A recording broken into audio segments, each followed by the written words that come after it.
여러분들 빨리빨리 이쪽으로 빨리요.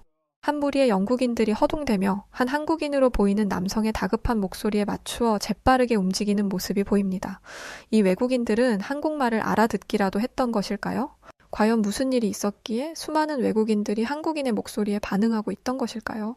안녕하세요. 저는 영국 런던에서 살고 있는 엘리너 스털링입니다. 다들 영국이라는 나라에 대해서는 잘 알고 계신가요? 사실 저는 이전에는 한국이라는 나라에 대해서는 잘 몰랐었답니다. 지금은 누구보다 잘 알지만 말이에요. 물론 지금은 영국 사람들 대부분이 한국에 대해 잘 알고 있고 한국의 문화가 꽤나 멋지다고 생각하며 따라하려 난리들을 쳐대는 탓에 한국에 대해 잘 안다고 말하는 것이 유행처럼 번지고 있기는 합니다. 하지만 저는 진짜예요. 유행 때문에 잘 알고 있는 게 아니고 저는 한국이라는 나라에 대해 꽤나 진심인 편입니다. 왜냐고요? 제가 만났던 특별한 사람, 바로 윤지호 씨 때문이지요. 지호를 처음 만난 것은 몇 년 전이었습니다. 코로나가 막 없어지고 슬슬 나라들 사이의 경계가 풀어지기 시작할 무렵 저희 영국에서도 다양한 글로벌 행사들이 다시 개진되고 있던 참이었어요. 저 또한 그 물살에 합류하는 게 당연한 일이었죠.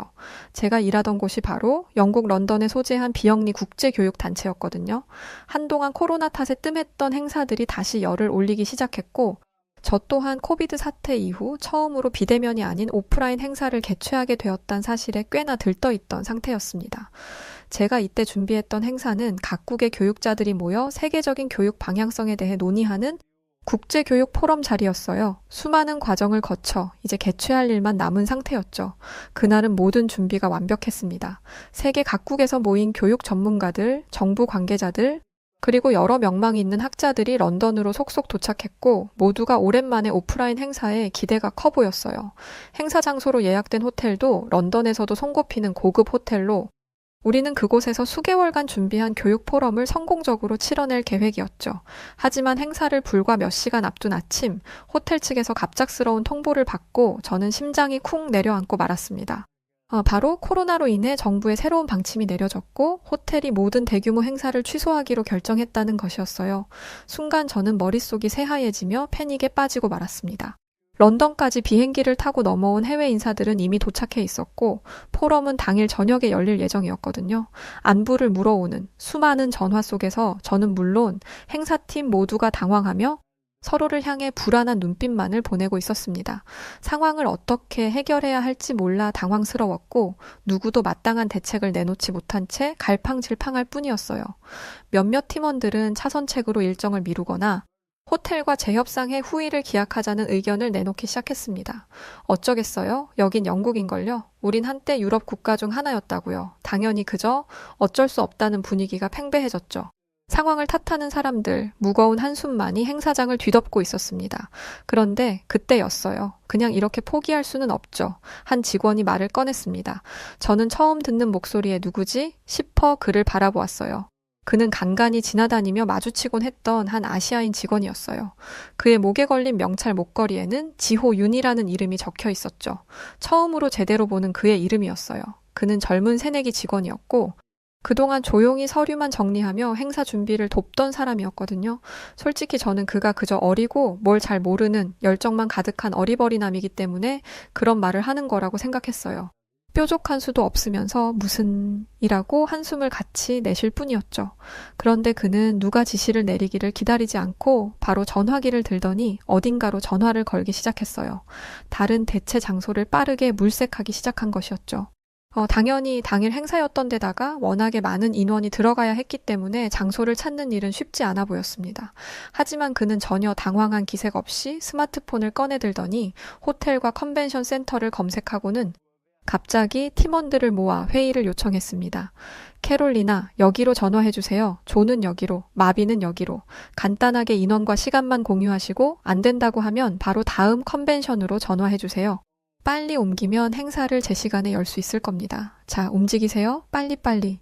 순식간에 그는 팀원들에게 장소를 분배해주고는 화이트보드에 표를 그리기 시작했습니다. 어디가 되고 안 되고 어디는 몇 시부터 몇 시까지만 되고 어디는 몇 명까지가 되고 이런 내용을 기록하라고 했죠. 어린 그의 지시에 모두가 놀란 듯 했지만 우선은 당장의 사건을 해결하는 것이 급했기 때문에 다들 뭔가에 홀린 것처럼 그의 말에 따라 전화를 걸기 시작했습니다. 그는 전화를 걸며 장소를 물색하는 팀원들을 내버려두고 이번엔 그 옆에 다른 팀원들에게 장비와 자료를 옮기도록 준비시키기 시작했어요. 빨리빨리. 그는 계속해서 빨리빨리를 외쳤어요. 빨리빨리는 한국말로 패스툴을 뜻한다고 말하며 웃더군요. 저는 전화 쪽 팀이었는데 솔직히 처음엔 저도 놀라기도 했고 내심 좀 건방지다는 생각도 하긴 했지만 이때 문득 그의 빨리빨리를 들으며 그런 생각을 했던 것 같습니다. 이거 안심된다는 생각이요. 왠지 모르게 그 순간 이 남자가 있다면 오늘 포럼이 무사히 해결될지도 모르겠다는 생각이 들었습니다. 10분 뒤 실제로 호텔 하나가 예약이 가능하다고 답변을 해왔습니다. 그 많은 인원을 준비하기란 호텔 측도 쉽지 않았을 텐데 말이지요. 우리는 모두 환호하며 박수를 쳤습니다. 다행히 큰 산 하나 넘었다고 생각했죠. 그러나 잠시 후 반전이 일어나고 말았습니다. 지금 안 쓰던 세미나실을 다시 열어주려고 보니 시설이 제대로 동작하지 않아 예약을 소화할 수 없을 것 같다고 하더군요. 그럼 그렇지. 순간 분위기는 다시 무거워졌습니다. 그러나 지호는 굴하지 않았습니다. 그는 곧바로 그 다음 후보지에 전화해 빠르게 예약 가능 여부를 물어보았어요. 몇 번 안 돼요. 또 다시 장소를 약속받았지만 그마저도 곧바로 다시 전화가 와서 역시 당일은 안 되겠다고 취소 의사를 밝혀왔습니다. 저는 역시 당일 예약이 가능한 곳은 없다고 생각하며 고개를 저었어요. 그리고 지호에게 다가가 어깨를 잡으며 말했죠. 아쉽게 됐지만 정말 수고했다고 말이에요. 그런데 그때였어요. 지호의 휴대폰이 울렸습니다.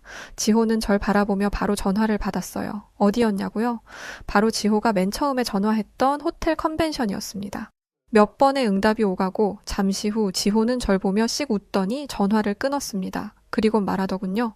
런던 중심부 대형 컨퍼런스 센터라고 말이죠. 우리 팀원들은 당황해 지호에게 사실이냐고 물었어요. 그곳은 규모와 설비 면에서 더할 나위 없이 완벽한 곳이었고 오히려 처음 계획한 호텔보다 더 나은 장소였거든요. 지호는 문제없이 가능하다는 확답을 받았다고 했고 우리는 모두 환호했습니다. 이게 가능하다고 하는 생각이 들었죠. 그가 아니었다면 그날의 행사는 연기되었을 거예요. 아니, 어쩌면 그 해를 건너뛰게 되었을지도 모르죠. 말도 안 되는 크나큰 손실을 입게 되었을 것은 물론이고요. 저는 그때 알았어야 했습니다. 이 빨리빨리 윤지호라는 한국인의 진가를 말이죠. 이후 모든 행사가 잘 해결되고 나서 우리 팀원들은 프로젝트 성공을 자축하기 위한 파티를 열기로 했습니다. 각자가 가장 자신 있는 음식을 준비해와서 가볍게 즐기는 포트럭 파티를 열 참이었죠. 소소한 모임이었지만 모두가 빠짐없이 참여하는 자리였어요. 각자 가져온 음식과 음료들이 테이블에 놓였고 분위기는 나름 화기애애했습니다. 그런데 파티 시작 전 지호가 조금 늦었다며 웃으며 문을 열고 들어섰습니다. 그의 손에는 커다란 박스가 들려 있었어요. 다들 그래봐야 라자냐, 미트파이, 퀘사디아 등을 준비해왔던 터라 그가 들고 있던 박스는 단연코 눈에 띌 수밖에 없었죠. 그를 보며 한 팀원이 이게 뭐냐고 물었고 지호는 어깨를 으쓱이며 말했습니다. 한국의 대표 음식이요? 라고 말이죠. 헉, 한국의 대표 음식이라고? 저는 그의 말을 듣고 잠시 당황했습니다. 한국 음식이란 말에 솔직히 걱정이 들었거든요. 이전부터 한국 음식이 맵고 냄새가 강하다는 이야기를 들었기 때문이었어요. 특히 파티에 참석한 몇몇 사람들은 한국 음식을 한 번도 접해보지 않은 이들이었고 대부분의 직원들은 벌써부터 지호의 곁에서 슬금슬금 멀리 자리를 잡기 시작했습니다. 그때였습니다. 지호가 짜잔 소리를 내며 박스를 열었어요. 그가 박스를 열자마자 그 옆에 있던 베일리라는 팀원이 상자 안은 보지도 않은 채 눈살을 찌푸리더니 코를 막으며 소리쳤습니다. 이렇게 갑자기 열면 어떡해요. KFC나 사오지. 김치 같은 건 아주 끔찍한 냄새가 난다던데 이 빨간 건 뭐죠? 이거 먹어도 괜찮은 거 맞나요? 그 순간 파티장에 있던 사람들 사이에 미묘한 긴장감이 돌았습니다. 아무리 솔직한 사람이더라도 베일리의 말이 좀 지나쳤다는 생각이 들었거든요. 사람들은 은근히 당황한 기색을 보였지만 베일리는 멈추지 않고 굳이 더 말을 얹었습니다. 정말 싫은 표정이었어요. 전 솔직히 그런 냄새 나는 음식은 질색이거든요. 제발 그런 거라면 제 앞에서 좀 치워주세요. 그런데 그때 저는 지호의 의미심장한 표정을 보고야 말았습니다. 기분이 나쁠 법도 한데 지호는 장난스럽게 씩 웃음을 지어 보이더군요. 그리곤 테이블 위에 상자를 내려놓으며 말했습니다. KFC요? 이건 한국의 양념치킨입니다. 양념치킨? 뭐라 발음해야 할지도 모르겠는 그 말에 사람들이 웅성대며 서로 눈치를 보기 시작했습니다. 괜히 먼저 먹었다가 맛이 이상하면 어떡하지 하는 눈치였죠. 솔직히 저도 조금 긴장하고 있었어요. 아, 이거 이러다가 분위기 완전 망하는 거 아냐? 하는 걱정이 들었죠. 지호, 왜 하필 한식이야? 라고 말하고 싶었어요. 그러나 그 순간 반전이 일어났습니다. 누군가가 조심스럽게 치킨을 한 조각 집어들고 입에 넣더니 눈이 동그랗게 커지면서 외친 겁니다. 잠깐, 이거 완전 미쳤는데? 사람들은 그를 보며 되물었죠. 뭐가 미쳤다는 거냐고 말이에요. 그는 순식간에 닭다리 하나를 음미하며 콧노래를 흥얼거리기 시작했어요. 와, 진심. 다들 안 먹을 거면 먹지 마. 이거 내가 싸가야 될 것 같아. 그는 입술에 가득 양념을 묻힌 채 소리쳤어요. 그 한마디가 신호탄이었습니다. 순식간에 사람들의 손이 치킨으로 몰리기 시작했고 각자 한 입씩 먹어본 사람들은 모두 환호성을 내지르기 시작했어요. 지호가 준비한 양념치킨은 그야말로 환상적이었거든요. 매콤하면서도 달콤한 양념이 입안 가득 퍼지며 지금껏 한 번도 먹어보지 못한 맛에 모두가 압도되고 만순간이었어요. 치킨을 먹은 사람들은 연신 손을 멈추지 못했고 말 그대로 그 맛에 환장해버릴 지경이었습니다. 심지어 아까 코를 막던 베일리조차도 결국 호기심에 한 조각을 집어들고는 입에 넣더군요. 어떻게 됐을까요? 네, 그녀의 표정이 순식간에 바뀌었습니다. 이게 정말 한국 음식이에요? 베일리는 두 눈을 크게 뜨고 놀란 듯 물었어요. 그리고는 연신 고개를 끄덕이며 치킨을 먹기 시작했죠. 진짜 맛있네요. 아까 제 말은 잊어주세요. 이건 우리 엄마가 해준 치킨보다도 맛있어요. 저는 베일리의 말을 들으며 지호가 왜 이렇게 큰 박스를 가져왔는지 이해할 수 있었습니다. 지호는 모두가 이렇게 양념치킨에 빠져버릴 줄 이미 알고 있었던 거겠지요. 모두가 지호의 양념치킨의 마법에 빠져들었고 파티장에는 웃음소리가 가득히 차올랐습니다. 저는 얌전해 보이면서도 이렇게 계속해서 거대한 바람을 일으키는 지호가 멋져 보였습니다. 그래서 다가가 그의 어깨를 잡으며 말했죠. 모두 당신 치킨에 미쳤어요. 완전 성공. 그렇게 파티는 점점 더 무르익어갔고 분위기는 최고조에 달했습니다. 사람들은 펀치를 마시고 춤을 추며 즐거운 한때에 빠져들고 있었어요. 시끌벅적한 분위기 속에 웃음소리가 끊이지 않았죠. 그런데 그때였습니다. 갑자기 방 안에 울려 퍼진 화재 경보음에 모두가 순식간에 얼어붙어버리고 말았어요. 처음에는 모두가 잠시 멈칫하며 장난으로 생각했지만 곧이어 연기가 방 안으로 스멀스멀 들어오기 시작했습니다. 상황이 심상치 않다는 걸 깨달은 순간 파티장은 순식간에 혼란에 빠지고 말았어요. 사람들은 당황해하며 출구 쪽으로 몰려들었고 일부는 소리를 지르며 우왕좌왕하기 시작했습니다. 저 역시 머릿속이 하얘지며 사람들을 진정시키려고 노력했지만 사태는 점점 심각해지고 있었어요. 출구가 열리자마자 빠르게 연기가 집안 안쪽부터 채우기 시작하고 있었거든요. 여긴 지금 너무 많은 사람들이 있었고 우린 고층에 있다는 사실이 떠올라 마음이 급해지고 있었습니다. 빨리 도망쳐야겠다는 생각만이 머릿속에 가득히 차올랐죠. 그때 저 멀리서 다급한 목소리가 들렸습니다. 아이, 저쪽 방에 아이가 있어요. 아이라고? 순간 저는 숨이 턱 막히는 기분이 들었습니다. 방 안에 갇혀있는 아이가 있다는 소리에 모두가 일순간 멈춰 섰어요. 그 사람이 가리키는 방 쪽은 출구와 반대편인 방향이었습니다. 출구에서 쏟아져 들어오는 연기가 다 그 방 쪽으로 들어가고 있었기 때문에 누구도 반대편으로 갈 용기를 내지 못하고 있는 것 같았어요. 도대체 웬 아이가 있다는 거지? 하고 생각하던 찰나 다른 직원이 외쳤습니다. 그 아이 베일리의 아이야 라고 말이죠. 저는 하고 깨달음의 비명을 외쳤습니다. 베일리는 아까 아이에게 먹일 음료수를 사러 간다며 나간 상황이었거든요. 저라도 당장 아이를 구하러 가야 한다고 생각은 들었지만 발이 움직이지 않았습니다. 저 역시도 술도 취해 있었기도 했고요. 그런데 그때 저 출구 앞쪽에서 누군가 다급하게 달려나오더니 저를 지나쳐 한순간의 망설임도 없이 그 방으로 달려가는 모습이 시야에 들어왔습니다. 아무도 미처 말리기도 전에 그는 이미 연기가 자욱한 방 안으로 사라졌죠. 모두가 그가 무사히 돌아올 수 있을지 불안해하며 초조하게 기다리고 있었는데 잠시 후 그 남자가 아이를 안고 방에서 빠져나왔습니다. 그는 연기에 그을려 있었지만 아이를 꼭 품에 안고 있었죠. 그는 바로 지호였어요. 저는 와! 소리를 내며 입을 턱 막고 말았죠. 그러자 지호가 큰 소리로 외쳤습니다. 나가! 빨리 나가세요. 빨리빨리! 빨리빨리라고? 맞다. 빨리빨리. 모두가 일제히 지호의 목소리에 정신이 든 듯 다시 미친 듯이 출구로 빠져나가기 시작했습니다. 다행히도 불은 빠르게 출동한 소방서 직원들에 의해 진압되고 있었고 우리는 모두 무사히 밖으로 나올 수 있었어요. 건물 밖으로 나오던 저는 문 앞에서 발을 동동 구르며 눈물 범벅이 된 얼굴로 몸부림을 치고 있는 베일리를 볼 수 있었습니다. 저는 베일리에게 달려가 아이는 무사하니 걱정하지 말라고 그녀를 위로했죠. 잠시 후 제 뒤로 지호가 아이를 안고 나타났습니다. 베일리는 그 모습을 보고는 다리가 풀린 듯 주저앉으며 아이를 받아 안고는 눈물을 쏟았습니다. 베일리는 몇 번이고 지호에게 감사의 인사를 전하며 떨리는 어깨로 울음을 터뜨렸어요. 지호는 그런 베일리가 오히려 안쓰러운지 그녀의 앞에 앉아선 어깨를 두드리며 그녀를 위로했습니다. 그리고는 말했죠. 당연히 해야 할 일이었어요. 라고 말입니다. 저는 그런 그를 바라보며 깊은 감명을 받아 같이 눈물을 흘릴 수밖에 없었어요. 도대체 이 젊은 남자가 그동안 어떻게 살아왔는지가 궁금할 지경이었죠. 저는 다시 한번 깨달았습니다. 지호는 단순히 끝내주는 양념치킨 요리사가 아니라 진정한 용기와 따뜻한 마음을 가진 한국인이란 것을요. 그렇게 시간이 흘러 지호와 저는 한국에서 열리는 국제교육 포럼을 준비하게 되었습니다. 영국에서의 성공적인 행사를 마친 후 이번에는 한국에서 개최되는 행사였죠. 지호는 간만에 한국에 간다며 한껏 즐거워 보였어요. 저 또한 지호와의 우정으로 한국이라는 나라에 대해 궁금해지고 있던 때였기 때문에 꽤나 반가운 일이었죠. 그렇게 10시간이 넘는 비행 시간을 견뎌 도착한 한국. 저는 완전히 넉다운되어 숙소에만 누워있을 수밖에 없었어요. 지호는 제게 전화를 걸어 한국까지 왔는데 왜 누워만 있냐고 닥달을 하더군요. 자기와 함께 끝내주는 곳에 가자고 저를 꼬시기 시작했어요. 저는 한숨을 내쉬었지만 솔직히 내심 궁금하기도 했기 때문에 지호를 따라 나서기로 마음을 먹었습니다. 끝내주는 곳이라고? 엄청난 맛집을 데려가려나? 아님 근사한 클럽이라도? 이런저런 생각을 하며 설레이는 마음으로 지호를 만나러 갔죠. 그런데 들뜬 얼굴로 지호가 저를 데려간 곳은 바로 아차산이었어요. 저는 너무 황당해 말문이 막혔죠. 이게 지금 뭐 하는 거냐고 물었더니 지호는 밝게 웃으며 말하더군요.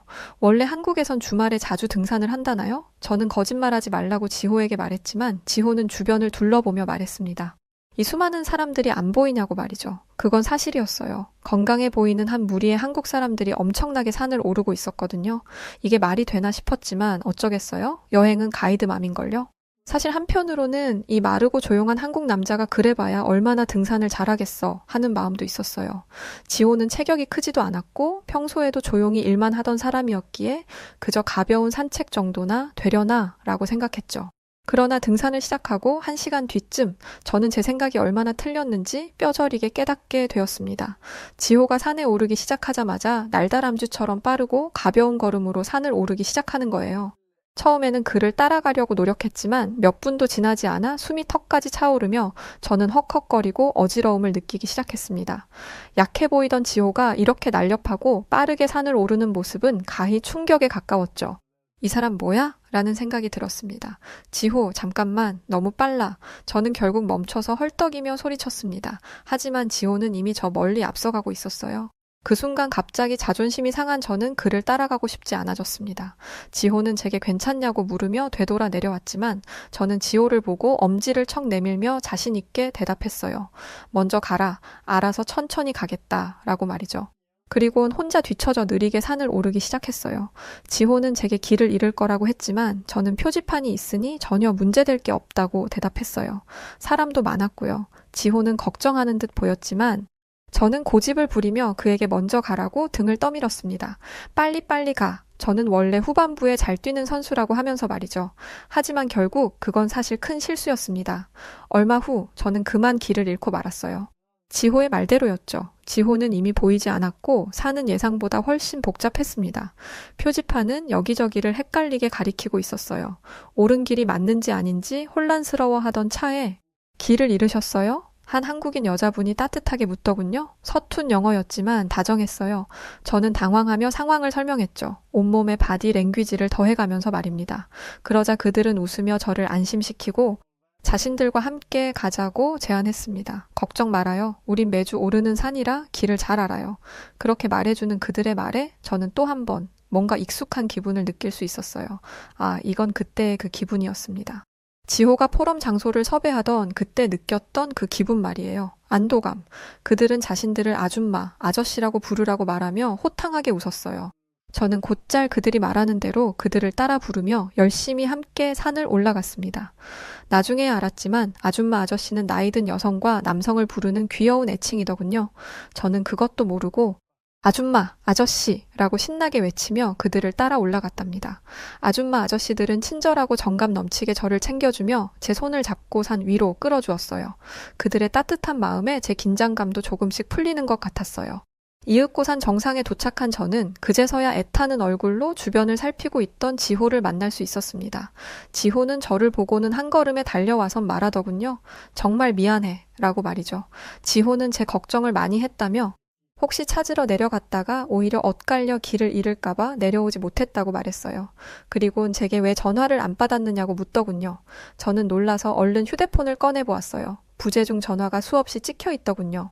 사실 저는 이런 산에서도 휴대폰이 터질 줄 몰랐어요. 한국이 인터넷 강국이라더니 이런 산 속에서도 전화를 받을 수 있는 거였군요. 그제서야 깨달은 저는 지호를 보며 허탈한 웃음을 터뜨리고 말았답니다. 저희 영국에 있는 산에 오른다면 휴대폰이 한국처럼 터지는 것이 정말 희박한 일이었거든요. 지호는 저를 도와주신 아줌마 아저씨들께 감사함을 전하며 음료수를 꺼내드렸어요. 그러자 아줌마 아저씨는 오히려 가방 속에서 무한정으로 쏟아져 나오는 도시락을 꺼내 드시더군요. 그리곤 같이 먹자며 저희를 이끄셨어요. 저는 얼떨결에 그분들과 함께 산 정상에서 돗자리를 펴고 앉아 김밥과 도시락을 나누어 먹으며 즐거운 시간을 보냈답니다. 영국에선 스시라고 하는데 한국에선 김밥이라고 하더군요. 근데 스시보다 김밥이 훨씬 더 맛있었어요. 시원한 바람을 맞으며 먹는 김밥은 정말 꿀맛이더라고요. 제가 어느 정도 기운을 차리자 지호는 저를 데리고 바위 쪽으로 가더니 자기를 따라하라고 말했어요. 그리곤 숨을 깊게 들이마시고 야호! 라고 외쳤죠. 재미있는 광경이었어요. 원래 한국에선 다 이렇게 한다고 하더군요. 저는 지호를 따라 야호라고 외쳤습니다. 지호라고도 외쳤어요. 지호는 절 보며 웃음을 터뜨렸죠. 저희는 그렇게 즐거운 한때를 보냈답니다. 이것이 바로 한국의 정이라고 하더라고요. 정, 너무 좋은 말이었어요. 그렇게 며칠 뒤 드디어 한국에서 교육 포럼이 열리는 날이 다가왔습니다. 며칠간의 즐거운 휴가를 즐긴 저는 포럼이 끝나면 영국으로 돌아가야 한다는 생각에 몹시 아쉬운 상태였어요. 그런데 그런 제 마음을 알기라도 하듯 길이 미친 듯이 막히기 시작하더군요. 분명히 길이 막힐 거라며 일찍 출발하자는 지호의 말에 일찍 나왔음에도 불구하고 시간은 점점 촉박해지고 있었습니다. 저는 발을 동동 구르며 어찌 해야 할지 애만 태우고 있었어요. 그런데 그때 옆에 있는 지호는 휴대폰만 보고 있더군요. 이 한가함은 뭐지? 하는 마음에 뭐 하냐고 물었죠. 하지만 지호는 대답하지 않았어요. 저는 답답함에 한 번 더 물었죠. 뭐 하냐니까 이제 시간 다 됐어. 그러자 지호가 바로 휴대폰 화면을 끄더니 기사에게 외쳤습니다. 여기서 내리겠다고 말이죠. 저는 어리둥절한 얼굴로 지호의 손을 잡고 택시에서 뛰어내렸습니다. 그리곤 순식간에 근처 지하철역으로 내려갔죠. 지호는 휴대폰으로 가장 빠른 대중교통 경로를 다 알아놨다며 막힘없이 저를 안내하기 시작했어요. 한국의 대중교통 어플은 심지어 어느 칸 몇 번 위치에서 지하철을 타고 내리면 가장 빠르게 환승할 수 있는지까지 알려주더라고요. 놀라움을 다 느낄 새도 없이 저는 곧바로 포럼 장소에 도착할 수 있었습니다. 빨리빨리 다 놀랄 틈도 없이 빨리빨리 움직여버리는 한국인들의 움직임이란 또 다시 그의 대처 능력에 감탄하지 않을 수 없었답니다. 정신없었지만 한국의 놀라운 대중교통 시스템에선 소름마저 돋았죠. 그날의 포럼은 성공적으로 마무리되었습니다. 특히 지호뿐만 아니라 한국 학생들이 발표하는 모습은 정말로 인상적이었어요. 밝고 총명한 검은 눈동자는 저에게 깊은 인상을 남겼고 한국의 교육 시스템이 왜 세계적으로 주목받는지 알 수 있는 자리였습니다. 지호가 어떻게 저렇게 지혜롭게 자랐는지를 느낄 수 있는 자리였죠. 꿈 같던 한국에서의 모든 일정이 끝나고 저는 영국행 비행기에 몸을 실었습니다. 창밖으로 점점 멀어지는 서울의 풍경을 바라보며 제 가슴 한편에 깊은 공허함이 밀려오더라고요. 왜일까요? 모두가 유럽 여행을 꿈꾸며 살고 저는 다시 아름다운 영국으로 돌아가는 것 뿐인데도 말이죠. 이상하게도 제 마음속 깊숙한 곳에서 벌써부터 한국으로 다시 돌아가고 싶다는 생각이 꿈틀대고 있었습니다. 어쩌면 이건 다름 아닌 지호 덕분이었던 것 같기도 해요.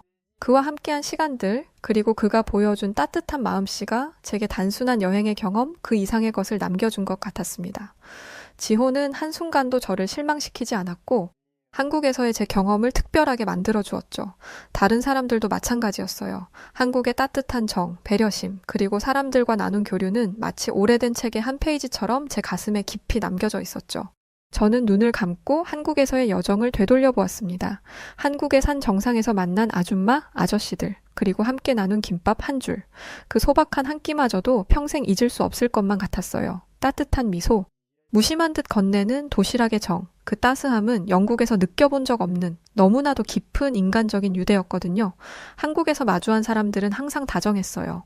저는 언제나 환영받는다는 기분을 느낄 수 있었답니다. 비행기가 서서히 구름 위를 날아오르며 한국의 땅이 시야에서 사라져갔습니다. 그리고 그때 저는 속으로 확신했죠. 한국으로의 여정은 이걸로 끝이 아니라고 말이에요. 언제가 될지 모르겠지만 저는 반드시 다시 한국으로 돌아갈 거라고 다짐했습니다. 한국에서 느낀 그 따뜻함과 정, 그 모든 것이 제 마음속에 선명히 남아 저를 다시 불러들이고 있었습니다. 지호가 열어준 한국이라는 새로운 세계, 그리고 그 속에서 제가 경험한 모든 것들이 제 삶에 깊은 울림을 남겼다고나 할까요? 다시 한국의 거리에서, 산 정상에서, 그리고 따뜻한 도시락을 함께 나누는 그 순간들을 꿈꾸며 저는 그날 밤 영국으로 돌아가는 길 내내 마음 한구석에 한국에 대한 깊은 그리움을 품었답니다. 한국, 정말 그립습니다. 반드시 한국으로 꼭 돌아갈게요. 빨리빨리 말이죠. 네, 오늘 사연 여기까지입니다. 한국에 대해서 누구보다 잘 아신다고 하더니 정말인가 보네요. 지호 씨와의 만남이 정말 특별하게 느껴져요. 한국의 빨리 문화가 장단점이 있지만 긍정적인 시선으로 바라봐 주셔서 감사합니다. 꼭 다시 한국에 다시 놀러 오세요. 자, 오늘 사연 어떠셨나요? 사연이 재밌으셨다면 구독과 좋아요 꼭 부탁드리고 그럼 저는 여우튜브 송은지였습니다. 더 재밌고 유쾌한 사연으로 돌아올게요. 영상 끝까지 시청해주셔서 고맙습니다. 그리고 우리 구독자 여러분들 모두 감사드리고 늘 사랑합니다. 당신만의